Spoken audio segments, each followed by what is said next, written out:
pre-harvesting winter barley this week with glyphosate. So we'll start combining before the end of June. And then wheat maybe will be a little bit later because it's quite green still. But oilseed rape and barley look like they're going to come in early, 2 weeks, 10 days ahead of schedule. I think in general, that's the situation in Europe. I haven't seen a lot of bad crops.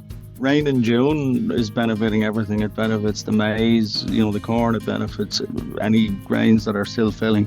I think overall in Europe, there's going to be plenty of everything. That's how it looks to me. Eastern Europe has a major influence on grain markets throughout the year. Poland is one of the biggest producers of grain in that region. However, farming in that part of the world presents plenty of challenges. You're listening to the latest episode of the Tillage Edge with me, Michael Hennessy. We would really appreciate it if you could listen, follow, and give us a review on Apple or Spotify or wherever you get your podcast from. Whether it's in Ireland or abroad, talking directly to a farmer on the ground is the best way to get a flavour of the difficulties which are faced every day. I'm delighted to be joined again by Tim Bergin, a Dubliner who's farming for over 20 years in northern Poland, to chat about his farm and how he sees the next few months panning out. Tim, it's been a while since we spoke last. I think it was probably last July, but you might give us a bit of a rundown about how your harvest finished up and how the autumn treated you, and maybe all the way across into the winter as well. So we had if I remember right from the last conversation, we were coming out of a pretty prolonged dry spell, and the harvest, the 2023 harvest in terms of oilseed rape, winter barley, was quite disappointing. However, winter wheat turned out to be really good. We probably had our highest yields ever on it. At the end of first week of August, the weather broke, which can be expected in this area. We got a lot of rain, and then it led to some potato blight and things like that, problems coming into crops. But in general, everything worked out okay in the autumn. We just really had to work a lot harder than we would normally work to keep the crops clean, and then obviously to get the crops out of the field. It was quite a dramatic finish to the harvesting season to get the crops out of the fields. We had bulldozers in the fields and we had excavators in the fields. Yeah, towing the trailers beside the harvester towing the tractor with a bulldozer and using excavators to dig new headlands out, so that we could physically exit the fields and get back out onto the road. Crikey, that nearly sounded worse than Ireland, that. Although we had it very bad in fairness last autumn as well. So it was basically a very wet back end, similar to ourselves then. Yeah, we were getting a lot more rain than you were. We were getting 100 millimeters at a time. So it was pretty dramatic because the soil here can take rain. And it was the first time in about 15 years that we could see the rain. We were really lucky to get finished, because when the day we finished, the heavens opened altogether and it rained all across from, I think we looked at the numbers on it, from the 1st of November to the 1st of February, we had 600 millimeters of rain. So that was probably double what you had in Ireland. Wow, Jesus, yeah, we had 600 millimeters of rain, but we were done at that stage. We were done. We basically, all the work got done except, I think, 60 hectares of land after potatoes that we kept for sowing spring barley, and we didn't get to sow winter wheat. But you did manage to get a good bit of winter wheat in, or winter oilseed rape, and all the other crops in. They were in. Oh yeah. Yeah, everything except 50 or 60 hectares was sowed. And given all that rain that you talked about, kind of from November to February, how were all those crops looking in maybe late February, kind of coming into the spring then? If they were sowed in dry conditions, they were fine. If they were sowed in reasonable conditions, they were perfectly okay. Even though there was water lying on them for prolonged periods, they were still okay. It was the very, very last wheat that we sowed after potato harvest. We had some problems with that, but there was only 10 hectares, and it was the reason we sowed it was we were sowing our wheat seed for next year, so we were planting our seed crop for 2024. So we had to get it in the ground. So we just went ahead and mucked it in, and yeah, it's fine now. It looks quite well now, but we had to give it extra nitrogen and things in the spring to get it moving. I suppose then just thinking about that and thinking about the 600 mils of rain between November and February, which is fairly dramatic, you might describe a little bit around your soils that is capable of taking that. I presume it's relatively free draining then for the most part. Or how would you describe it? Yeah, we've got about 1.5 meters of topsoil, and then underneath that topsoil is pure sand. So the water, I think we've 400 meters of sand or more, maybe 500 meters of sand underneath us.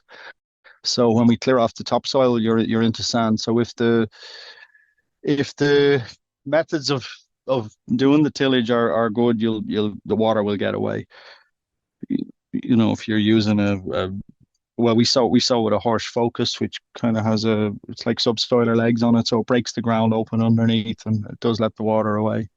Okay, and that would be what a sandy loam then would it be, or a clay loam or On clay? on on the top is a clay loam. Clay Clay. loam. Okay, clay Yeah, loam. Very good. it'd be But, similar to the soil you'd have in Cambridge. That type of soil oh, it's sticky enough then when it gets wet. can be. Yeah, can be. Right. And in terms of the organic matter levels and that's probably tilling an awful long time now, or do you know where they are? They're rising all the time because we don't take the straw off the field, so the organic organic matter is lifting every year. I think we did a survey on it last year, and in terms of carbon sequestering, we're putting back 7 tons into the soil every year, 7 tons of carbon. So if you work that out, there's a calculus to work that out what it means in organic matter, but it's a percent or something per year it's rising by. That's pretty dramatic, all right. Just go back a little bit when you took over that farm, I don't know how many years ago it is now, 15 years ago, whatever it is now. 23 years ago. 23 ago, there you go, 23. You're after doing an awful lot of work in the meantime. Yeah. Did like I suppose the perception would be is that probably maybe a lot of that land mightn't have been in great part at that stage. Did you have much of a job to do to build fertility over time? Not so much. The farm that we took over was a former state institution, so it was effectively the Polish equivalent of Chagask owned it. So they had kept it in reasonable it was in reasonable shape, and the pH levels they weren't great, but they were okay. So we Okay. just we just top them up every year. We put lime out every year in Poland. You kind of have to because of that sand that's underneath. It would naturally be a little bit acidic, would it? Acidic, yeah, yeah. It's naturally very acidic. It's naturally a pH of about 4.5 or 4.6. We put out like 2 tons of lime every year. On everything. Yeah, All right. Okay. That's a big cost. yeah. And obviously, lime is relatively easy to him to come across then. It's more expensive than Ireland because there's no stones in Poland. There's no, I won't say there's no stones in Poland, but the quarries for the lime are more than 500 kilometers away. Jesus, right. Okay. Yeah, so a lot of people in our area they ship the lime in from Denmark. Right. That's a from a transport point of view, that's a more cost-effective way of doing it. But yeah, and a better quality. It's a kind of an agricultural grade lime, whereas the lime you buy in Poland is a byproduct of the cement plants usually. Okay, so that's a reasonable cost in your system to put that amount of lime on every year. In terms of organic manures, I know you talked about that you're putting lots of straw on. Do you have access to any other organic manures, the likes of slurries or dungs or biogas waste or any of that kind of stuff coming across? No, no. Right. It's only that industry is developing at the moment. We're putting in well, we've put in permission for our own biogas plant, so we hope to have that up and running in about 18 months, maybe 2 years at the most. Oh, very good. Very good. Yeah, How big or small is that? I don't know. I don't know. I I just actually put no. it in. I'm I not sure I at think all. yeah, yeah, yeah. I think it's a megawatt. I think it's a megawatt because Okay. that's what the output line will allow us to put in. I thought the bank manager probably would have asked you that question at some stage or other. How big is it? Yeah, yeah. No, we're not that far with the All project yet. right. Haven't looked for money just yet. Very good. No, no. I think we'll probably build it ourselves. We'll probably just construct it ourselves. So All right, okay, very good. But look, we'll circle back around to that at some other stage when you get closer to it Yeah, and yeah, you have an idea how big the foundations are going to be. You might have a better idea than at that stage. yeah. What Very the good. cost will be. I don't think it's not as costly as it used to be. The cost of building a biogas plant has come down a lot. Okay, and I suppose just in that, because it might be of interest, because as you know, in Ireland, there's kind of a whole biogas strategy being announced and that kind of thing. But obviously, that's it's a long ways off for any of them in terms of plan permission. Is that something that would be of concern to you or to anybody else around, or is it that a relatively straightforward kind of process to get plan permission to build something like that? It's relatively straightforward. The people who live in the nearest town have requested that we take them on a bus to visit another biogas plant and show them that it doesn't make smells and things like that. And Okay. if we show them that and prove that, then the permission is relatively straightforward. Oh, that's great. Okay, right. Yeah, I'd say yeah, if people could only do that in Ireland, it'd be a great scenario, but I don't think that's going to work that way somewhere or another. yeah. Poland is kind of practical place, you know. Yeah. It's practical when it comes to needs, you know. If there's a requirement, it'll be built. Okay, very good. So just going back and look, we'll come back to the biogas again. Like I say, when you were maybe a little bit closer to it, maybe it is something that's definitely going to be built. Yeah. Just in terms of going back to the spring, so you had relatively decent most of your winter crops in, and they were in relatively good condition, kind of coming into the spring. You obviously then have, I suppose, the management of those, and you have your spring crops to put in. How did your spring kind of work out? Was it as wet as ours, or what way was it? No, spring came early. It came 2 weeks early, or maybe it didn't come 2 weeks early. Maybe it just came at the right time. For the last number of years, we'd had kind of very late cold winters and cold springs. And this year, the temperatures rose early enough. It dried up early enough, and we got working early. So crops are ahead of schedule right now, Okay. well ahead. So there's no problem with any of them at all. No, we had a month of dry weather, or 3.5 weeks of no rain during May, which we were starting to get quite concerned about. And then about a week ago, it started to rain again. So we're getting nice warm weather and showers. So it's a little bit Okay. late for some of the crops, but it's in general it's quite good. It's certainly good for the potatoes. Okay, very good. Because it'd be very different, probably maybe a bit more to the western and maybe northern side into kind of France, Belgium, Netherlands, and that they would have got an awful lot more rain, I think, than you're talking about. And from what I believed, they're only maybe finished planting the potatoes only last week, I think, maybe Yeah, for the yeah, they were getting torrential rain in West Germany, like torrential rain. I yeah. I saw it, you know, it was pretty phenomenal what they were getting. So yeah, it was holding them back all right. It wasn't hitting Poland. I think it came as far as East Germany and didn't come any further. So yeah, so there's probably I suppose there's a lot to be played for in Europe in a general kind of sense. But what's your sense, I suppose, at the moment, looking out at all your lovely crops by the sound of it? Are you fairly hopeful that you have enough moisture, good enough plant stands that you're looking at pretty good harvest, are you? Oh yeah, yeah. The crops are turning now anyway, so we'll be pre-harvesting winter barley this week with glyphosate. So we'll start combining before the end of June, and then Okay. wheat maybe will be a little bit later because it's quite green still. But oilseed rape and barley look like they're going to come in early, 2 weeks, 10 days ahead of schedule. And good potential in them, you think? Yeah, very good. Yeah, yeah, very good. Okay. And I think in general that's the situation in Europe. I haven't seen a lot of bad crops.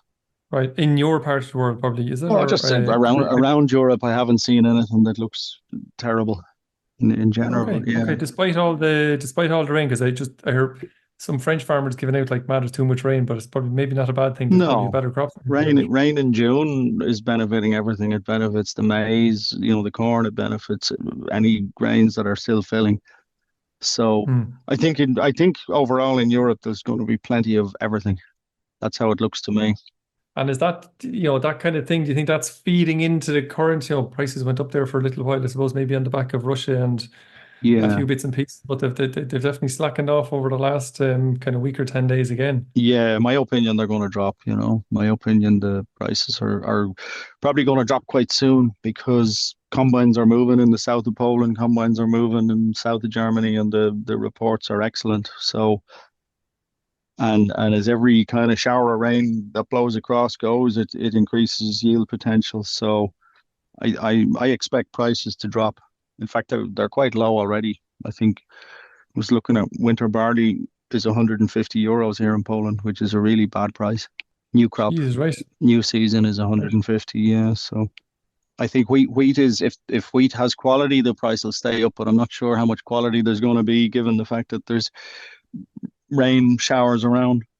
Mightn't be wonderful, yeah. Yeah, No, that's interesting because it's I think probably there's a lot of growers here in Ireland would be I suppose maybe hearing a slightly different view and maybe not the right one, but different view of where Europe is and maybe some other parts of the world and kind of hoping that this drop might rebound again. But yeah, it yeah. certainly hasn't happened to date, at least anyway. No, I don't. I can't see where it would be coming from because I know Ireland and England have had a poor crop stand from last year. Poor establishment and then very little sowing done. So the situation in both those countries is kind of dramatically different to everywhere else. Well, I think it's good. It's certainly good to know a different perspective for sure. Yeah, Just a final word, maybe, Tim, on potatoes, because obviously you do quite a number of potatoes. You had lots of hardship getting them out last year. All your potatoes are in and looking well at the moment, are they? yeah. Everything's actually met in the drills already, which is unusual to have them so far advanced. Okay. So I was looking at rooster yesterday, and it's a meter tall already. Yeah, and we Long spent ways ahead of home. yeah, a long ways ahead, but we spent a lot of money this year putting in center pivot irrigation systems, and the second the systems were finished, it started to rain. But It's always the anyway, way, isn't it? yeah. But anyway, we'll use them. We'll use it later on in the year for when the potatoes need to fill. Sure. And in terms of the there's the potatoes were, I suppose all the way across Europe pretty scarce. Kind of I suppose coming up to now, difficulties across in Denmark and Netherlands and not getting in kind of the a lot of the potatoes in only up to last week, I believe. Do you think there's potential in there to fulfill more market needs in there, do you think? I don't think so. Well, a lot depends. A lot of the potato prices dependent on what happens in Holland and Belgium. And if they have problems, then possibly there would be an opportunity for prices to remain good. The unique thing about this year is there's probably no stocks anywhere, as in the stocks are cleared out everywhere. So that's going to be beneficial for sure. There's no old season around at all. That bodes well for coming out. I think so, yeah. I don't think there'll be any disaster this year, but I think certainly in Germany and Poland, there'll probably be extra potatoes for sure. Okay. And around you, is there extra potatoes planted maybe on the back Yeah, of all those becomes? yeah, there was a lot of extra potatoes planted, not on the back of pricing or anything like that, just on the back of the processing industry the demand in the processing industry has risen substantially since COVID and continues to rise. So all the factories have increased their demand by around 20%. So contracted areas, as I understand it, contracted areas are up quite a lot this year. And it's a mixture of rooster and processing, Tim, that you have, is it? Yeah, yeah. Well, we get rooster away for processing most times. Oh, you do, right. Yeah, but it does make it most of the time. The only concern I think on potatoes this year is blight. A lot of warnings about blight. Central Poland and southern Poland have huge issues with blight right now. Huge issues. Okay, already. I've seen Okay. pictures. I've seen pictures of crops that are gone. Killed completely. Wow. Yeah, and there's supposed to be a strain, whatever strain of blight it is, it's resistant to two of the chemicals. In our area, we're in the north. We wouldn't normally see blight until 20th of July. You wouldn't expect to see it, and I believe we'll see it in the next few days, given that 200 kilometers from here, crops have been killed with it. Okay, right. Yeah, It's gonna be a tricky season ahead, so I lots of think watching so. for that one. Well, I just think the program has to be there. It doesn't matter what the weather does. The program has to be there. We normally go in every 5 days, so we might shorten that to 4 days. That's a lot of passes through a crop, all right. Yeah, Okay. yeah. Well, Tim, it's been great to chat to you again. We might come back to you again, maybe a little bit somewhere around harvest or a little after harvest, see how you're getting on, and I certainly hope that that the promise that you're talking about there in your harvest comes to reality. I really do. Yeah. Let's chat then. Tim, thanks very much again. Thank you very much. So that's it for the show this week, and my thanks to Tim for joining me. There's a Tillage Signpost farm event in Will Stokes in Clonmel, Tipperary, next week on Tuesday, June the 25th at 10 a.m. It promises to be an excellent event focusing on the practices which Will is implementing to become more sustainable, to consume less energy, and also to include integrated pest management onto his farm. So please join us on the day. So that's it for this week. I hope you enjoyed the podcast, and if you did, then recommend it to a friend or colleague, and as always, rate, review and follow on Apple or Spotify so you never miss an episode. And for more information, go to teagasc.ie. I'm Michael Hennessy. Thanks for listening. I'll be back next week with more tillage news and advice.